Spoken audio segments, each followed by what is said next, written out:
All right, boys and girls, now that we have reviewed chapter 4, 5, and 6, let's move on. Hold on. 4, 5, and 6, that's what the quiz is on. Yesterday we read 7. We are now moving on to chapter 8 on page 93, okay? All right, so before we do, what was the last thing that happened yesterday? Okay, get your mind back on where we were before we move forward. What was going on in chapter 7? Go back through. Go back to the very beginning of chapter 7 and do a little walk, okay, just to get your mind back on it. Otherwise, you're going to be quite confused when you start chapter 8. Why was it a bad day? Who can tell me? Or why did it start off being a bad day? Clear parts in her eggs. That's a very small thing, but it didn't suit her fancy, did it? And then she lost her what? Her homework, right? Couldn't find it. What else? She got to school. What else made it bad? Margaret sat with... She had to miss what? Margaret has a new friend. She sat with someone else on the bus. That really ruined part of her day. And then her teacher made her skip what? Recess and catch up on what? Journal writing, which is something that she does not like at all. And then, let's see, when she got home, she heard a conversation between Mom and Dad. What's the key phrase that she heard? One's all we need. And she thinks it's because they only need one kid. Do we think that's really what they mean? Nope. All right, we shall find out soon enough. Maybe a cat? Prediction. The cat. Maybe a cat. Okay, that was Jace's prediction. All right, so page 93, chapter 8, all eyes, let's roll. It says, here is a secret good thing. You should see the words as I read the words, okay? And then hopefully you'll recognize it the next time you see it in any text that you're reading. Sometimes I like journal writing at school because I can remind myself of things I might forget when I'm a grown-up. Like that I plan to smoke cigars. And I do not plan to get married. Cigars, yes. Husband, no.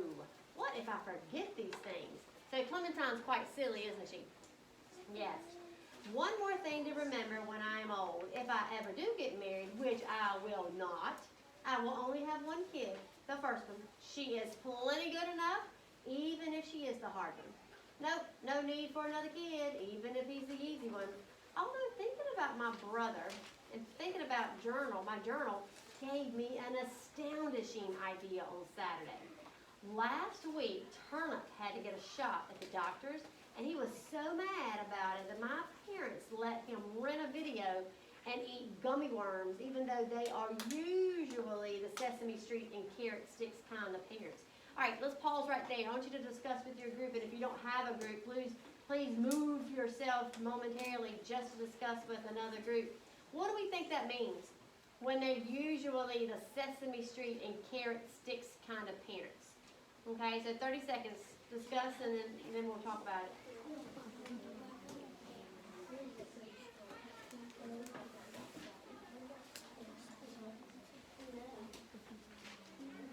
They let him rent a video and eat gummy worms, but they are usually the Sesame Street and carrot sticks kind of parents. Think about what carrot sticks are. Think about, hopefully you know what Sesame Street is. I never watched that as a kid, but I know it is. It's an older show, but I think it still runs on something. All right, does anyone know what the author means by that? What is meant by that, Maddie?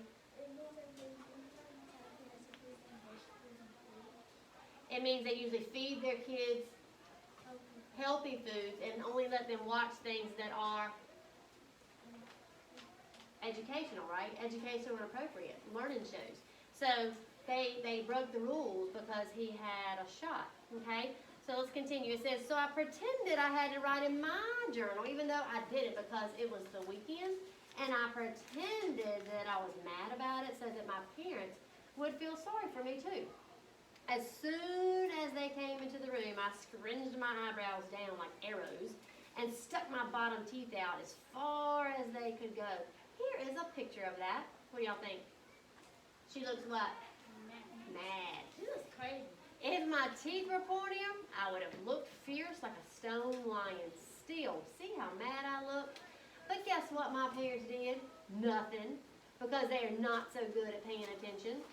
Excuse me, I said, I am very mad about this journal. May I please have some gummy worms and a video? They stared at me like I had spoken in a secret language that Margaret and I used, which I was almost sure I had not. You let Zucchini have gummy worms and a video when he was mad about his shot, I reminded them. First of all, my mother said, what did she say, boys and girls? Your brother's name isn't Zucchini. Second of all, he's 3 years old. Now, if you have a younger sibling or a younger cousin or younger something, raise your hand if they sometimes get treated like that. Oh, but he's a baby. He's younger than you. He's little. Okay? I was born first. Thumbs up if that makes you irritated. Okay. Yes, very common. And third of all, my father said, considering all the trouble you got into this week, I don't think it's quite the time for special treats, do you? Okay, fine, I said, but it wasn't. In the afternoon, my mom had to go to her yoga class, and my brother had to go to his Saturday play group. My dad was around, but he was up on the second floor taking care of a plumbing issue. Usually on Saturday afternoons, Margaret and I play together, but now Margaret was not my friend anymore. So I had nothing to do, not even eat gummy worms and watch a video for 3 whole hours until I could go back and get the big Poca picture. And then I realized I didn't exactly know where I should put the picture once I got it. What I needed was one of the top windows right in the middle of the building where it would scare off pigeons. Margaret's apartment was on the 5th floor, but I didn't think Margaret's mother was about to let a common criminal use her window. The man who lives on the 6th floor smells like mothballs, so I never visit him.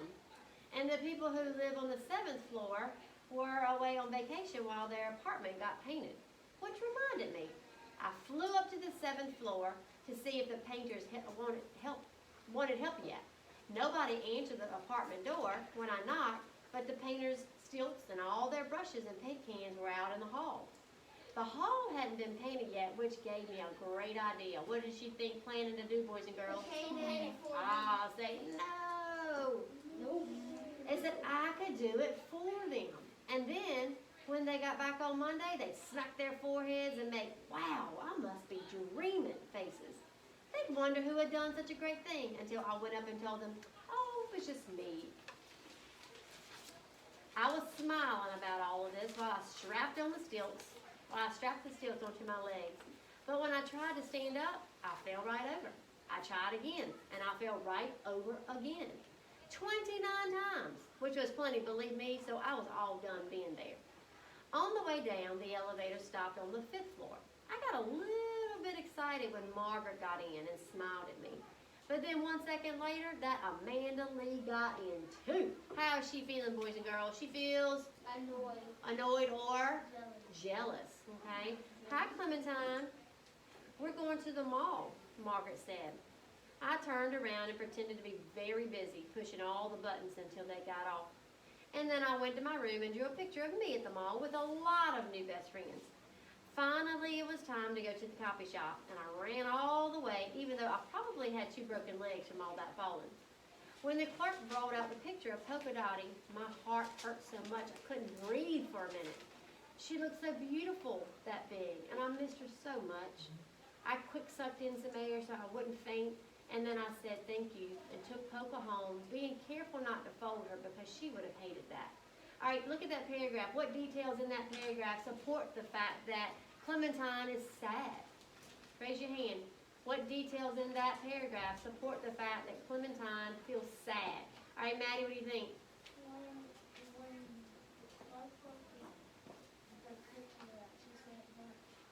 Her heart hurt. Good.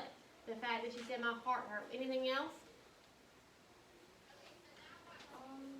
Anything else, boys and girls? You should be looking at the paragraph. If you're not looking at the paragraph, then I promise you it's not going to jump off your page. She missed her so much. One more detail. What else? Good. I quick sucked in some air so I wouldn't faint. All right, let's continue. All eyes on your book. When I got to my building, I looked up through all the pigeons. At the very top of the building was old Mr. Cody's apartment. big picture of Poco under my arm, took the elevator to the 8th floor, and knocked on Miss Jacoby's door. "Can I put this in your window?" I asked. "The one in the middle of your living room." Miss Jacoby said, "Why, certainly, dearie," without even asking why, and suddenly she didn't look so old or so boring. I went to the window and opened it, and when I looked down, I could see the backs of 1,000,000 cooing pigeons. They covered every windowsill, every balcony, every ledge, every brick that stuck out even an inch. In between, I could see the sidewalk in front of the building, still wet from my dad's washing. I guess this was what my dad meant about seeing things from a different angle, but I didn't understand how it could help.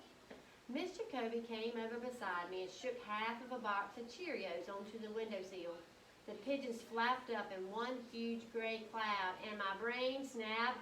"Hey, raise your hand. What did she just figure out, boys and girls?"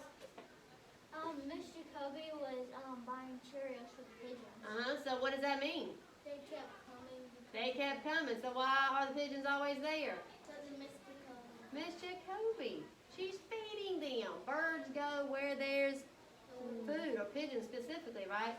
Hey, I ran out of Miss Jacoby's apartment and all the way down to my own 8 times 12 stairs, which equals how many, boys and girls? Wait. 8 times 12, which equals what? 96. 96. If your eyes are on the book, it would have told you. If you're not following along, then you don't know where we are. We're on page 102, boys and girls. "Dad," I yelled, "what if the pigeons lived on the side of the building instead of in the front? Would that be okay?" "Well, that would be great," my dad said. "A miracle. Except, of course, you'd have to convince 1,000,000 pigeons to move. But if I could, would that solve the problem? You wouldn't care if they messed all over the sidewalk in the side alley?" "Nope, not a bit. Nobody uses it. That alley could be knee-deep in pigeon splat, and nobody would even notice. Fire away, I'd say." "All right, stop right there. Discuss with your group. 30 seconds. How can she get 1,000,000 pigeons," well, that's a bit of an exaggeration, "but all those pigeons to move to the side instead of the front?" 30 seconds, talk. You need to pay attention.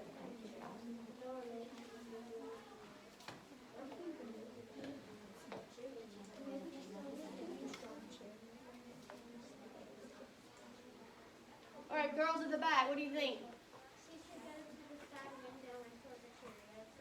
All right, so Kendall said pour the Cheerios out the side window. Anyone have another idea that might work? All right, Maddie? Put the Cheerios on the side. Put it on the sidewalk? Okay, but then they poop on the sidewalk, right? Wait, then this is all? Well, you mean put it on the ground in the alley? On the side of the building? Okay. All right, how about you? Well, they should put the Cheerios on the back alley sidewalk and trap the pigeons in there so they're stuck in there and can't mess the building up. You gonna trap them in there forever? Then they're gonna live there forever and always and never fly away? Okay, and eat Cheerios? Okay.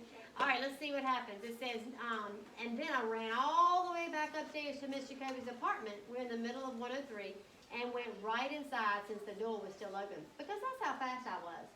"I'll run for your Cheerios every week," I told her. "You won't even have to ask me. Every day if you want. But will you stop feeding the pigeons from here? Will you feed them from a side window instead?" I took her into the dining room and I showed her a perfect place.